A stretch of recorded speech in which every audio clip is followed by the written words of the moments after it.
네, 카페24 코리아센터, 기업들의 이 전자상거래를 지원하는 이커머스 솔루션 업체들입니다.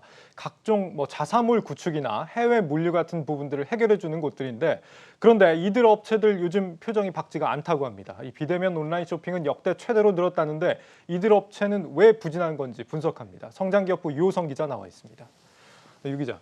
이커머스 솔루션 사업, 이 온라인 쇼핑이 늘어나니까 잘 되지 않을까 싶은데 그렇지가 않다고요? 왜 부진한 겁니까? 예, 그렇습니다. 일단은 온라인 쇼핑 거래액부터 먼저 좀 살펴보겠습니다. 예. 이 온라인 쇼핑 거래액은 지난해 190조 원을 넘어서며 역대 최대 규모를 기록했습니다. 코로나19가 장기화되면서 온라인 쇼핑과 배달 산업 규모가 급속도로 성장한 영향입니다.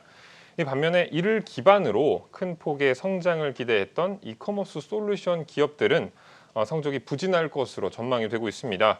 오프라인 사업자들이 쉽게 온라인 사업에 진출할 수 있도록 쇼핑몰 개설과 운영을 돕는 것을 이커머스 솔루션 서비스라고 하는데요. 이 카페24와 코리아센터가 대표적인 기업이라고 할 수 있습니다. 이 카페24는 지난해 인건비 등 고정비 부담이 크게 늘어나면서 적자로 돌아설 것으로 좀 전망이 되고 있고요. 이미 3분기까지의 실적이 이를 반영하고 있습니다. 코리아센터는 카페24보다는 실적이 조금 더 나은 상황이기는 하지만 큰 폭의 실적 개선을 기대하기는 어려울 것으로 전망이 됩니다. 실적이 왜 이렇게 따라 늘지가 않는 겁니까? 일단은 처음부터 이들 업체들도 이렇게 좀 장밋빛 전망을 기대했던 것은 아닌데요. 예. 이커머스 스타트업은 최근에 배송과 서비스 경쟁이 확대되면서 판매자들의 눈높이가 대폭 올라간 상황입니다. 대표적으로 쿠팡의 로켓 배송, 마켓컬리의 새벽 배송 등을 예로 들어볼 수가 있습니다.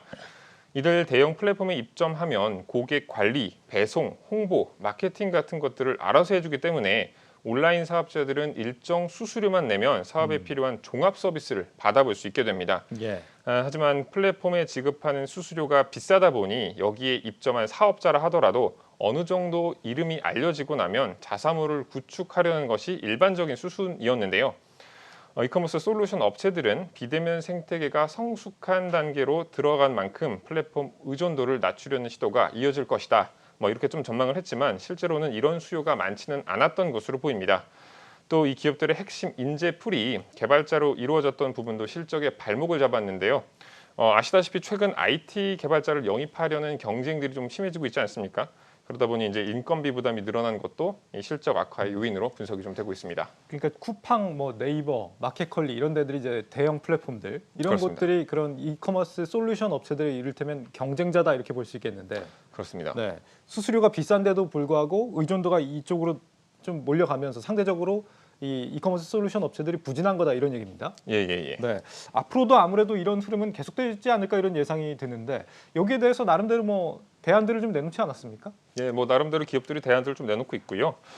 이커머스 솔루션 업체들은 특히 해외 D2C 사업이라는 것을 현재 실적 부진을 타개할 돌파구로 찾고 있는 모양새입니다. 이를 위해서 언어를 자동 번역해주는 기술이라든가 아니면 해외 지사를 설립하는 것처럼 해외 진출을 위한 초석을 마련하는 상황이 좀 적극 나서고 있는 상황인데요. 자세한 내용은 김수진 기자가 리포트로 정리를 했습니다. 메이크업 아티스트 브랜드인 정샘물 뷰티의 일본어 홈페이지. 이 회사는 이커머스 플랫폼인 코리아센터를 통해 일본, 중국, 미국 시장용 홈페이지를 만들었습니다.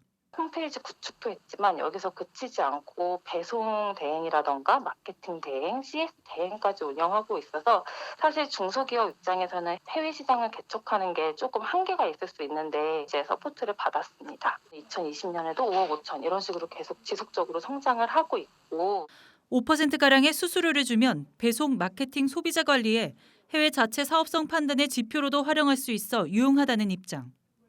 이처럼 중소기업의 해외 진출이 이커머스 솔루션 시장의 활로가 되고 있습니다. 코로나 팬데믹 상황에 K-팝, K-뷰티 수요 등이 맞물려 2020년부터 해외 관련 매출이 성장 추세라는 게 업계 설명입니다. 최근에 이제 코로나 팬데믹을 통해서 아무래도 좀 더 그 해외몰을 구축을 하고 해외 진출을 하고 있는 것 같습니다. 한 8개국에 저희 몰테일 센터가 있습니다. 풀필먼트 서비스를 통해서 그 해외 배송에 대한 경쟁력을 가져갈 수 있는 그런 부분들이 굉장히 중요한 경쟁력이라고 생각하고요. 코리아센터는 해외 솔루션 매출이 코로나 이후 매년 10%에서 20%씩 성장했다며 올해 해외 매출 목표를 지난해보다 약 15% 성장한 400억 원대를 예상하고 있습니다. 단순히 국내 기업의 해외 진출뿐 아니라 해외 기업의 자국, 글로벌 진출 역시 국내 이커머스 솔루션 기업에서 다루는 분야입니다. 예를 들어 일본 기업 쇼핑몰이 국내 솔루션을 사용해 글로벌 시장까지 진입할 수 있는 겁니다. 카페24의 경우 일본, 미국, 인도, 동남아 등의 거점을 세워 글로벌 곳곳에서 한국의 이커머스 기술을 사용할 수 있도록 지원하고 있는데 특히 일본에서 성과가 두드러지고 있습니다. 쇼다이 마코토 카페24 재팬 대표는 지난해 카페24 일본 플랫폼에서 신규 구축된 온라인 쇼핑몰은 전년 대비 514% 늘어났고 플랫폼에서 발생한 매출 총액은 전년 대비 141% 증가했다며 일본의 많은 기업들이 카페24를 통해 온라인 쇼핑몰을 운영하고 글로벌 진출도 모색하고 있다고 밝혔습니다. 최근 관련 솔루션 매출이 늘어난 만큼 국내 이커머스 솔루션 업체들의 해외 사업 확대는 당분간 지속될 전망입니다. 한국경제TV 김수진입니다. 한마디로 뭐 기술력하고 해외 사업을 통해서 좀 승부를 보겠다 이런 전략 같은데 승산이 있는 겁니까? 예, 뭐 해외 이커머스 생태계는 아마존이라는 이 거대 공룡이 장악을 하고 있는 시장입니다. 예. 하지만 이 플랫폼을 벗어나 소비자와 직접 거래하겠다는 D2C 사업 모델도 꾸준히 성장을 하고 있는데요. 미국에서 D2C 시장의 매출은 지난해 1,293억 달러에서 2023년 1,749억 달러 규모로 커질 것이라는 관측도 나오고 있는 상황입니다. D2C가 뭐의 약자예요? D2C는 이제 다이렉트 투 커스터머의 약자인데 뭐 지금같이 이제 플랫폼을 하나 거치지 않고 바로 소비자한테 연결된다. 자사몰에서 바로 소비자한테 연결된다. 뭐 이런 의미로 보시면 될 것 자사몰 같습니다. 사업을 말하는 거군요. 그렇습니다. 네. D2C를 통해 기업은 이 유통 비용을 줄일 수 있게 되고요. 또 더 나아가서 고객 데이터를 직접 보유하게 되다 보니 그런 좀 직접적으로 관리할 수 있다라는 장점이 있습니다. 대표적으로 이 나이키를 좀 들어볼 수가 있는데 이 나이키의 경우 2019년에 아마존 사이트에서 자사 제품을 더 이상 팔지 않겠다. 이렇게 선언한 뒤에 D2C 채널을 중심으로 전체적인 실적이 향상이 되고 있는 모습을 보이고 있습니다. D2C가 이커머스 트렌드로 자리 잡으면서 이커머스 솔루션 업체들의 실적도 호조세를 이어가고 있습니다.